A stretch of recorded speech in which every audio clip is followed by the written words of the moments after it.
Okay, so welcome to another episode of Simon Says. We have Lyra here today. Hello. And Lyra, we just did an episode on Donald Trump with the Iowa primary, right? The Iowa caucuses. And we are like, we're going to do occasional American coverage and then coming back to local coverage. But then the whole primary went into like a hyperdrive development, and we thought of doing a follow-up episode on that.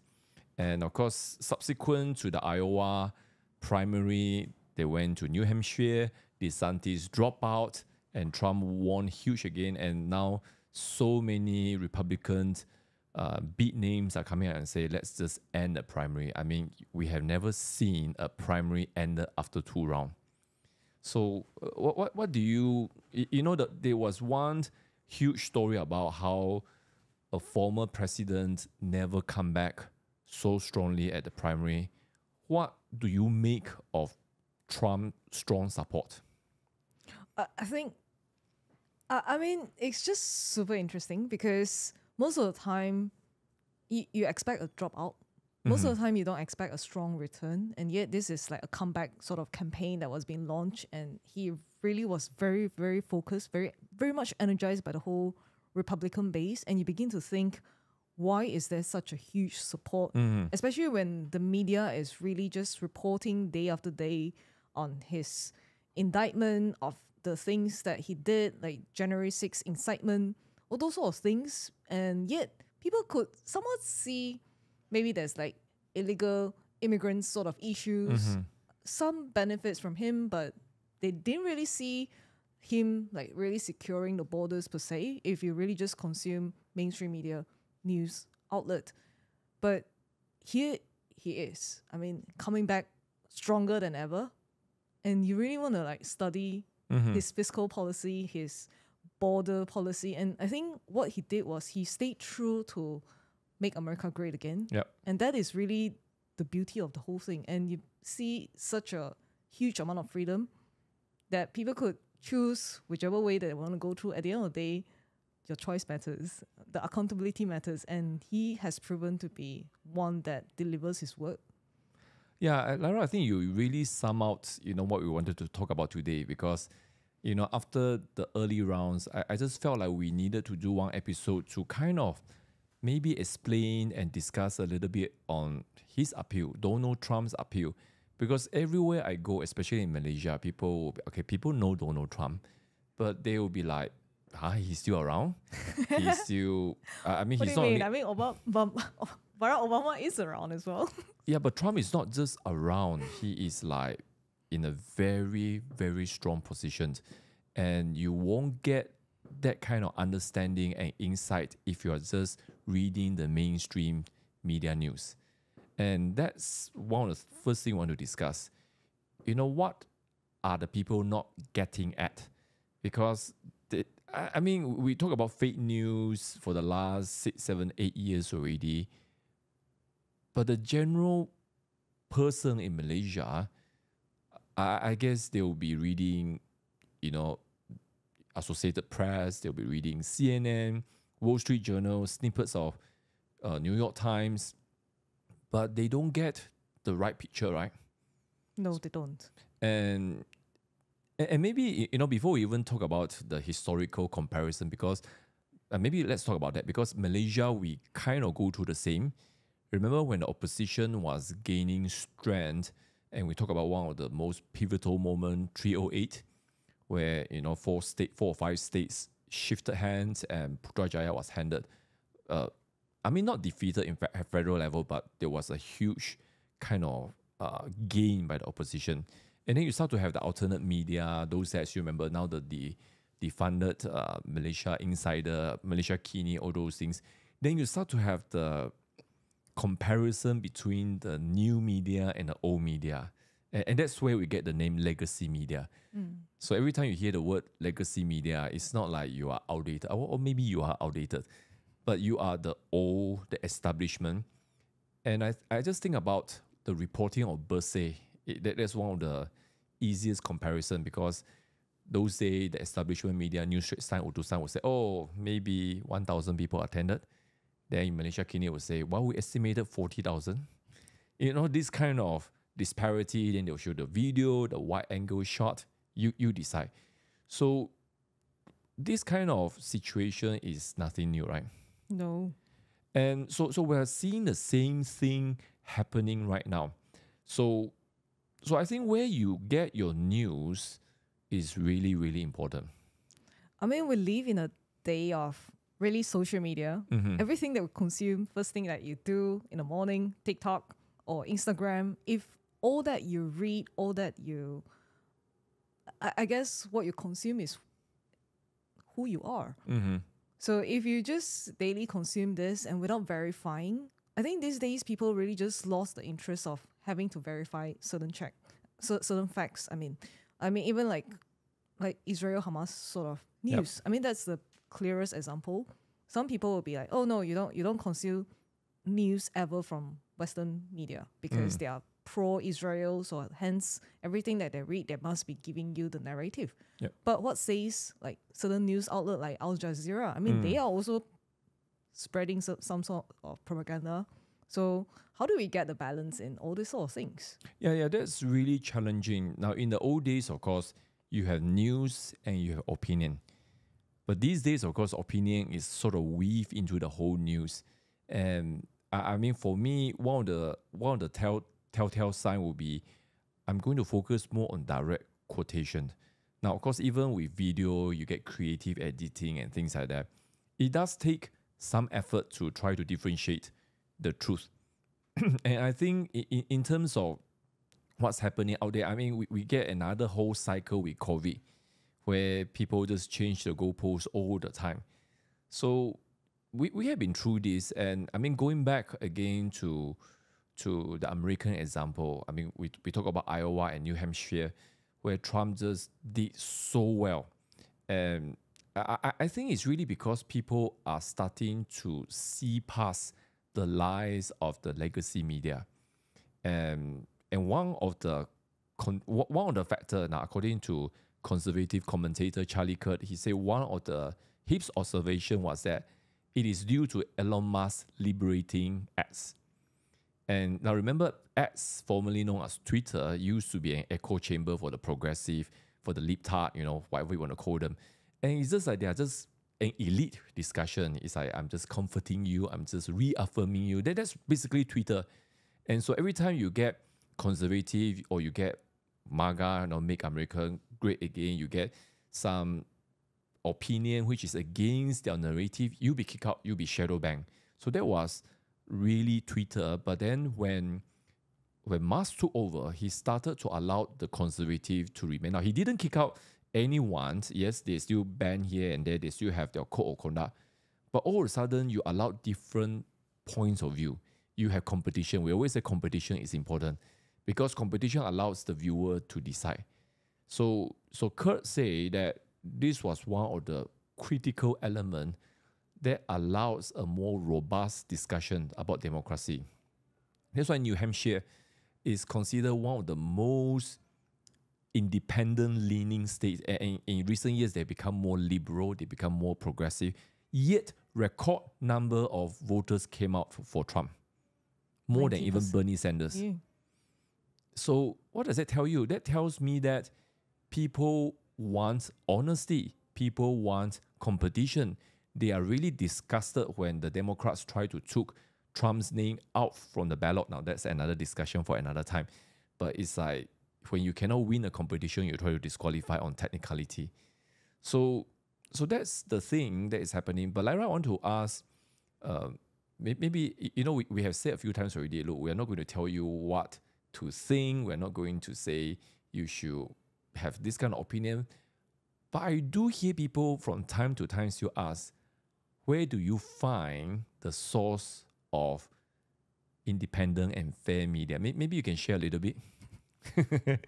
Well, I mean, you have certain people like what you mentioned, Charlie Kirk or even Steve Bannon. They offer great insight, but yet you see the way that they process news. I mean, they are quite holistic in their approach in terms of they are reading not just from certain conservative leaning media only, or I mean, because you want to get a holistic view of the whole thing, you have to hear both sides of the story. So what they did was they dissect it all for you And actually it begins to reinstate common sense into how you're processing certain things. So these are great sources, I would say. But these are really a picture of like citizen journalists. I think what they did was, I mean, obviously you also have the bias of citizen journalists because obviously they are going to give that opinion. I guess you just have to learn how to chew the meat and throw out the bone in that sense. So meaning you look at the opinion piece and how well have they been consistent in their delivery, you know? If they have always been super liberal leaning, I mean, you can look at it, yet you look at it with an objective perspective without bashing them, without being judgmental. I think that is always the objective view that we have to undertake. Whichever news that you're reading, I mean, it could be as liberal as it gets or as mainstream as it gets. At the end of the day, you just read. You have to learn to read between the lines and really just see, make a comparison. If all the news outlets are saying the same thing, you have to think, hey, what are they not telling you? Yeah, I mean, it was really, really bad, especially in the 2020 election cycle, and everyone is saying the same thing, January 6th, insurrection and things like that. But I do feel a little bit of shift right now because there are some people, even in established legacy media, that kind of can feel the pulse of change. And now what you said was really useful and helpful, I think. Another way for me is really to look at people who might not necessarily have the same opinion, you know. So I'm looking at the more liberal people and how sometimes even their opinion shifted. I mean, we just talk about Joe Rogan, for example. Or Russell Brand. Russell Brand. And you have, I was just thinking about Rolling Stones reporter Mike Taibbi,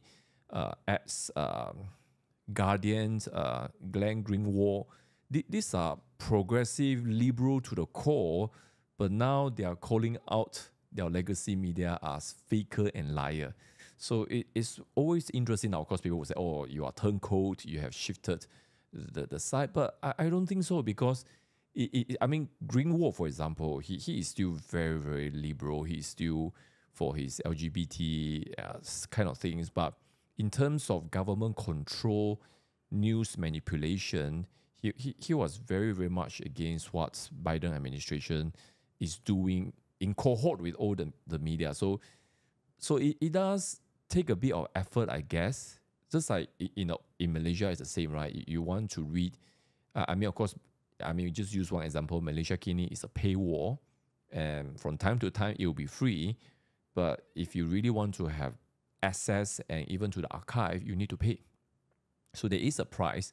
But what do you think about influencer kind of news? Because we talk about how a lot of people consume news through social media these days, more than direct news outlet. Yeah, I mean, there's just tons out there.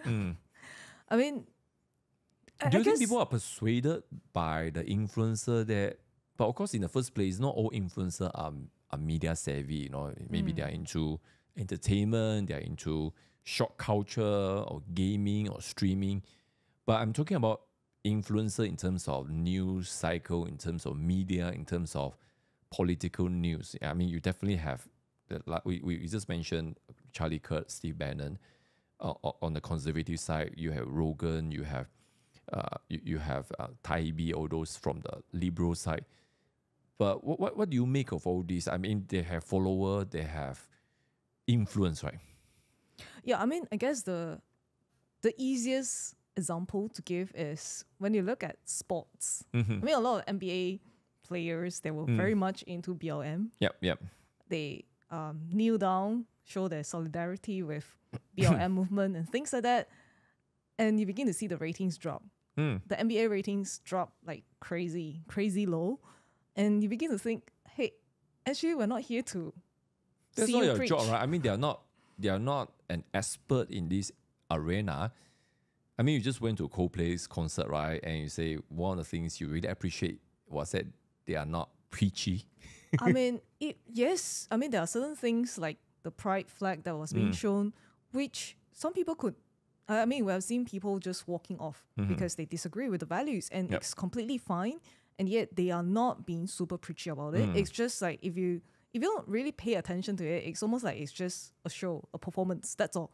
And I think that is what we are paying them for. We are not here to listen to another LGBTQ message. I mean, obviously we know the differences and things like that, but we don't need to hear yet another message, or even some NBA players that are just preaching about like BLM things. I think one of the things about what I remember what you have mentioned very, very early on, even with like football, you hardly see any footballers that demonstrated their That's more position. prevalent in the American professional league. Like BLM, for example, in NBA and NFL, it was very rampant. But then they try to do it with EPL, football we call it, American call it soccer. And I think the EPL authority immediately shut down and say you cannot show expression of support for BLM. You cannot kneel down. We do not allow it. So, I mean, you are paid to do sports. You are not paid to show your activism. Yeah, but I've seen a lot of influencers. You're talking about local Malaysian influencers that felt the right to express their opinion, and Especially even the Palestinian issue, right? Yes, even preachy about it and shut down all opposing views, because when people are challenging why you're looking at this and things like that, they just, I mean, either restrict your comments, or they just like, nope, I'm not gonna listen to all this thing. I'm gonna boycott this, that, and even I think even the way you're influencing other people's purchasing views and things like that, that is a form of influence that you exert. And I think if you're not being careful, you can just succumb to this sort of undue influence. I would say it's really an undue influence that you're exerting. I mean, you have to go back to your profession. What are you there for? I mean, you're there as an influencer to promote sales of certain things. You're not there to preach us about certain worldview, you know? And it works both ways also, right? Because if, for example, we take the sports example, you know, like, I mean, one example that is very obvious, NBA, LeBron James, he was very, very vocal about BLM. But after that, you know, I believe his personal rating and even NBA rating went down the hill. So if you want to do that, you want to promote a certain activism or boycott, people might boycott you also because I don't agree with your activism. And at the end of the day, I mean, it's a bit like what BlackRock is now facing, right? You know, the biggest fund manager in the world. They've been pushing ESG, and then now you get some state government in United States. Because of ESG, we're taking our superannuation, we're taking the retirement fund out from your management. So ESG, basically, I think the founder said he's going to not use the word ESG. The BlackRock founder said he's not going to use it. So you have to punish them, I guess. But one of the things now, we come back to the appeal of Trump, is really in this primary cycle, I think we see a whole new generation of voter able to see through the whole thing. Because in 2020, when Trump lost the general elections, they couldn't see what was happening. But now they could see, and they are not. I think the mainstream media really have very little hold on them. To give an example, when DeSantis dropped from New Hampshire, there's still Nikki Haley. Nikki Haley lost double digit to Trump, and she get 70% of her votes from independent and Democrat. So, you know, just do your own math. The kind of support Trump has in the Republican Party is insurmountable. It's game over. That's why all the rhino, you know, rhino is just a term for those who is not aware, Republican in name only. They are basically opponent of Trump. Many of them come out and say Trump is our nominee. Wrap up. So I just find it very interesting that time has matured the voters. And I kept thinking about what's happening in Malaysia in terms of how we process news, how we think about self-determination, because that's one of the key topics that we always talk about, right? And I think we go into the point, we say a few times already, but I think it's bear repeating, that we are so interested in the development in America because they really represented the spirit of self-determination, which I really feel is needed not just in terms of Sarawak Sabah discussion with MA63. That's how most often you hear the word self-determination. But I guess every state, I mean, Johor is talking about Bangsa, Johor and things like that. but everyone should have a level of self-determination. Like Klang Valley, KL citizen, they wanted local election because we don't have state government to manage our land, water, and resources. So it is good to understand what that is, whether that is something you can appreciate or not. Because I think in some episode we say most people in Malaysia just want to vote once every 5 years and then kind of like, I don't want to be involved anymore. But then when things are screwed up, then they'll go to coffee shop and complain here and there. But let's talk about self-determination right now, right? And I just give you some background in terms of the recent primary, because New Hampshire, I didn't know that. I didn't know that this little colony, it was one of the original 13 colony from the New England, pretty near Massachusetts, those area. And it is considered the most independent of all the state. And that's why, I think one year the Democrat primary, Sanders had more votes than Hillary. And that sort of pushed the momentum. In fact, Sanders should have been the nominee in 2016. But then at some point, they kind of bribed him out.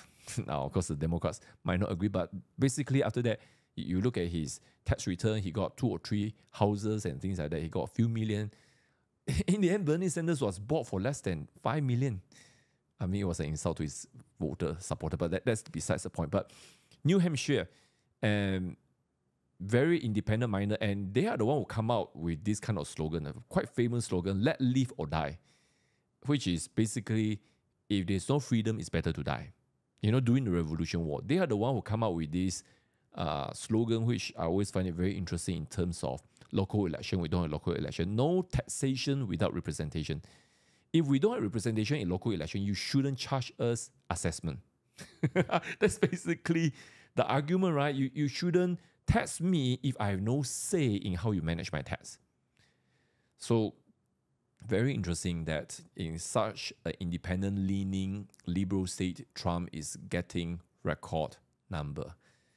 But anyway, let's talk a little bit about self-determination. Then I think we can. I know we wanted to talk more about Trump's position, but somehow it kind of come back to Malaysia, right?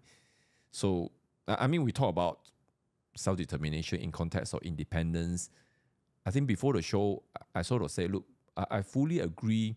If we look at MS-63, and even immediately after Singapore left, remember in the Sarawak State Assembly, Ong King Hui and all these people already say, look, we should have the right to determine our own fate. That was always the argument, and they pointed to MS-63 as the basis for that.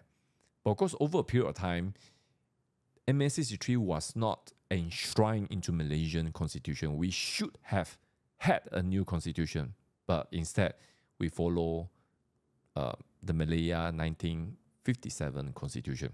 But anyway, I want to ask your opinion in terms of self-determination. We had this discussion many times. I know your position. I know your position is that independence is still very far away because people are just not ready in that. But where do you think we can go in terms of self-determination? What's the next logical step? Because independence might be, I don't know, it's like at the end of the day, you have to consider whether it's better to be together or not. But we're not even getting there yet, right? But we haven't even had a discussion yet. Yeah, but you do have a small group of very passionate people who felt we could be better on our own. I respect the opinion, but generally, I felt like the self-determination, understanding is not there. But where do you think we can go in terms of, Undi 18, is it a progression in self-determination?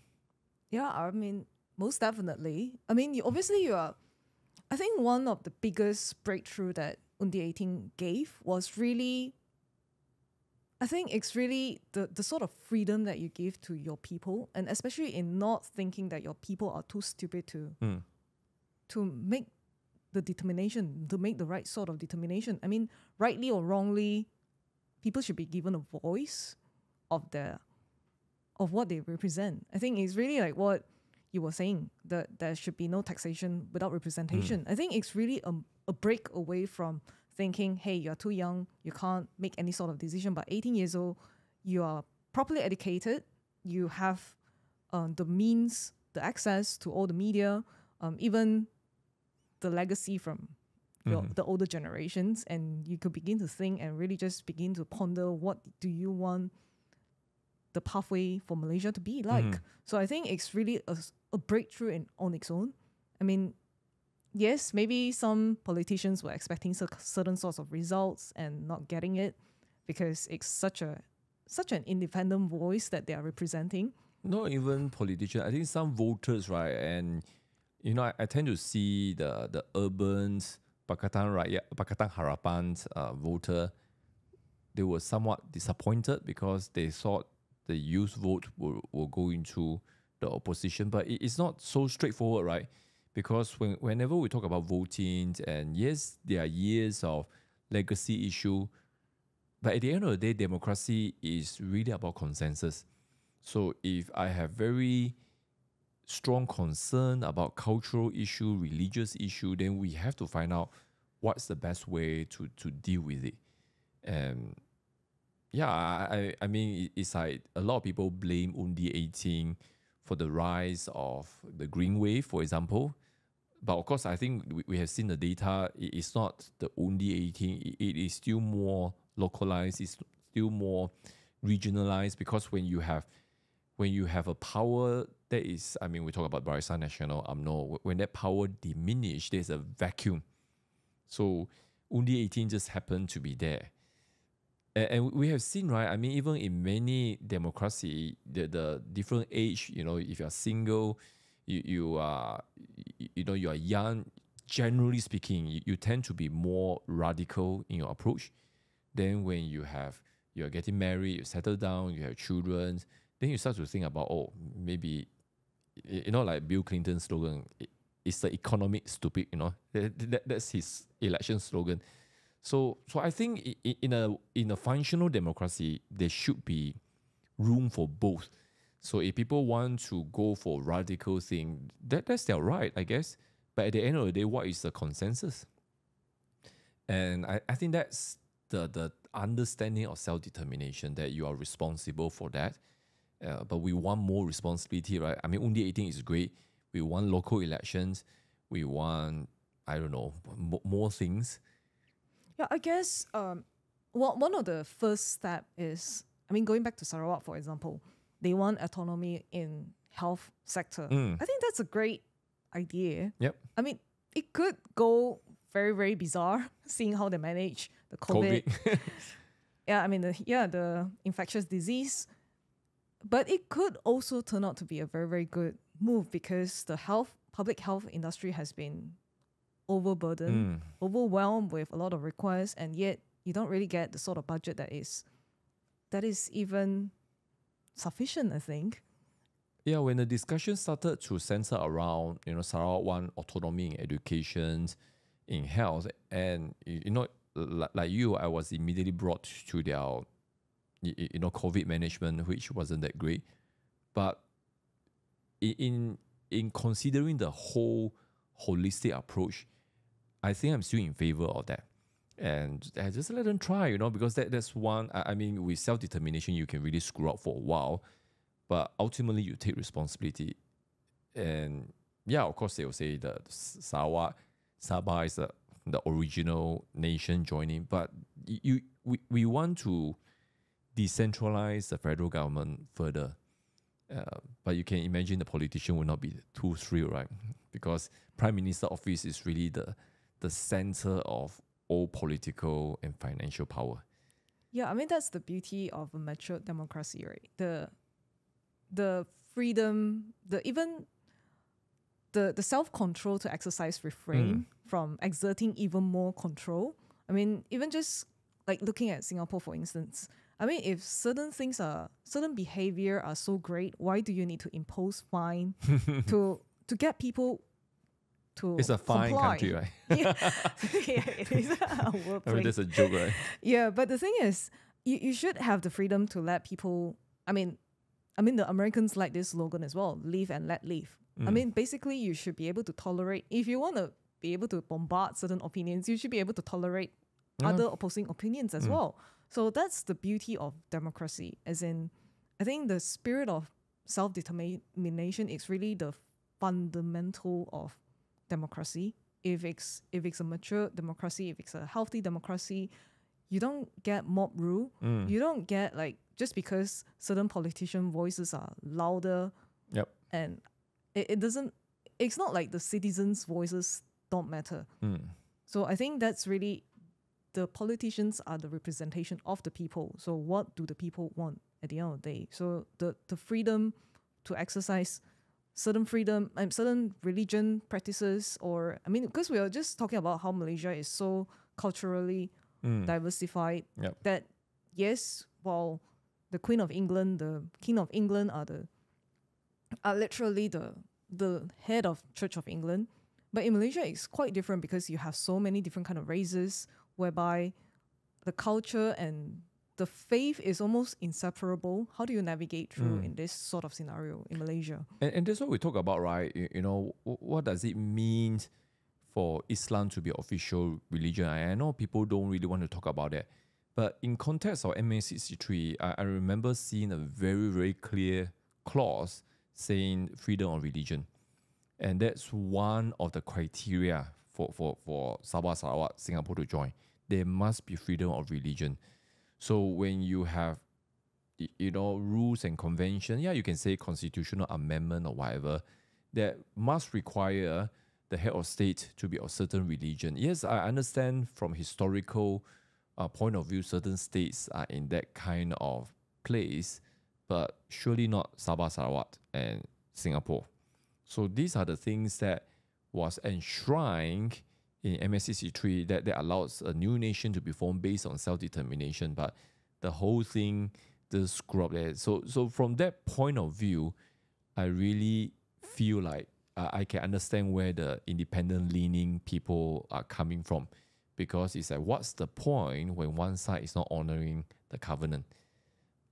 But of course, you know, it goes with the whole discussion. You know, are the people sufficiently wrapped in the process of self-determination that they will choose the right thing to do? So those are just, you know, interesting questions that you know, I think in days to come there will be more things to discuss. But anyway, we come back to Trump, right? And we just want to kind of wrap up, because I mean, someone have said that, look, America is entering into general election cycle. I mean, where do you get a 1-year campaign for general election? It doesn't happen anywhere. But just the way he wrap out the primary, I think they are in that cycle. And now maybe we can just end with this, and I'll start first. You know, what are you looking forward to in this general election cycle? And now for me, it's really, what is the Democrat Party going to do? Because they seem to be stuck with Joe Biden. And if you have been following the development, he needed a lot of help to get out, get down. He needed teleprompter. I'm not sure he can survive general election, as in physically. And with 11 months to general election, how can you bring another candidate? Because their strategy has always been, let's try to take Trump out. Let's support DeSantis, Haley, all those people. All these options are out already. So they try to took his name out from the ballot, and that's a different discussion. That failed already. They try to charge him, but all the legal cases seem to stop because the Supreme Court basically ruled that you can't expedite, go through the normal process. They want this to be super expedited, and the Supreme Court said no. So I'm really curious to see where they go. Are they going to stick with Biden? That would be my guess. And I don't know, you know, unless there's a massive cheating, Trump is going to win this easily. So that's really what I'm looking forward to. What about you? Well, I think one of the very first interesting thing that I observed was there's a lot of U-turn. I mean, you see a lot of U-turns in Malaysia. That is super common. But in United States, it's almost unthinkable, I guess. But just seeing how the United what's it called? UAW? The automobile Yeah. union, yeah. United Auto Workers, right? Yeah, The- auto worker, yeah, correct. Yeah, the president Yeah. did a U-turn so drastically. Just a few days later. Yes. First, they endorse President Biden. Yep. Secondly, they say, oh, well, actually, maybe a lot of the union workers are going to support Trump. Anyway, so it's really interesting because it says here, look, let me be clear about this. A great majority of our members will not vote for President Biden. Yes, some will, but the reality of this. So what's interesting is that Fain, the president, actually said the majority of our members are going to vote with their paychecks. They're going to vote for an economy that works for them. So I'm actually very, very interested to see how Malaysia is going to glean really that sort of insight from what President Trump has done for the United States during his presidency. And really, that gives us a great glimpse and great hope of really how can you make a nation great again? I mean, even in such a broken covenant that we observe in Malaysia, whereby you have various contention, like Sarawak wanting to leave Malaysia, or even Johor wanting to have more determination on their own. How are they going to work through together in all these sort of things? Are they going to have be humble enough to just do a U-turn and really just go for an economy that works for the people? So, and also the dismantling of the donor class, which Trump did so beautifully with the New Hampshire, especially in New Hampshire's primary. And it's just so interesting because it's such a huge contrast between him and Nikki Haley. One is fully supported by the northern class, and yet one is really a lot of the citizens that are really just giving him the donation. That I think that shows that there's a break away from what the media is trying to tell them. And really, I mean, kudos to just the beginning of it, the Elon Musk, what he did with X, liberating the opposing views from both sides. I think that's really what is very, very interesting in this election cycle. I think I'm definitely more hopeful. I don't think it's going to be like a fake red wave that is coming, but this time it's going to be the base is really energized. I think it goes to Democrat as well, that they are really awakened to see, hey, actually, how come we're not having the democratic primaries that we're supposed to have? Those sort of things. And it's just so interesting to see the dismantling of these sort of things. And you begin to think, hey, how would it be like for Malaysia if we were able to break away from the controls of GLC, the controls from, even you talk about those local councils, the head of local councils, where you can't even elect them. But how are we going to break away from this? I think America really demonstrated that sort of model, and especially with the fact that President Trump is not beholden to donor class. I think that's really a great example to have, that you need to be super successful in what you're doing, that so well that, yes, there are going to be a lot of attacks against you, yet still rising out ever stronger than before. Yeah, as you were just saying all these things, it just come. I was reminded about Trump and what he said, right? He said, on day one, if I win again, I'm going to close the border and I'm going to drill for more oil. And both are expression of self-determination, because you have to secure your own borders so that non-citizen cannot come and just take your resources. Do you want non-citizen, our neighbor from other countries in ASEAN, to come and take all the resources in Malaysia? No, you don't want. And you want, when you talk about energy dependence in US, it's really talking about economic independence. And it's we want our economy to be so strong that we are not beholden on the export market. We are not beholden on what's happening in China and things like that. Yes, there are big players that are going to impact us. We are a small nation, but but we're still a major petroleum producer. We are still, we're still in a position where we can carve out a level of a level of independence and self-sustaining in terms of economy. So I just kind of think that, look, this is something that we can learn, and how the new administration is going to do that. And now, of course, we the political class here is more lean more towards socialism, but I also feel there are enough political leaders that want an economic resurgence. I think they want that, but how you use the funding, how you use the revenue is another question. But well, you have to increase the revenue first, then we talk about how we spend. So I think that's all the time we have for today. I mean, it's kind of interesting. We going out different area. And I mean, if you have any, I mean, our listeners and viewers, if you have any particular issue that you want us to talk about, I mean, the topic of America is always one of our side interests. I mean, we kind of do quite a lot. I mean, it's not the majority of the time here, but we do have special interests because we don't find people doing this kind of thing here. And hopefully we just give you a perspective that maybe intrigue your mind that will cause you to read a bit more. So I think until next time. Yep. Okay, bye-bye for now. Bye-bye.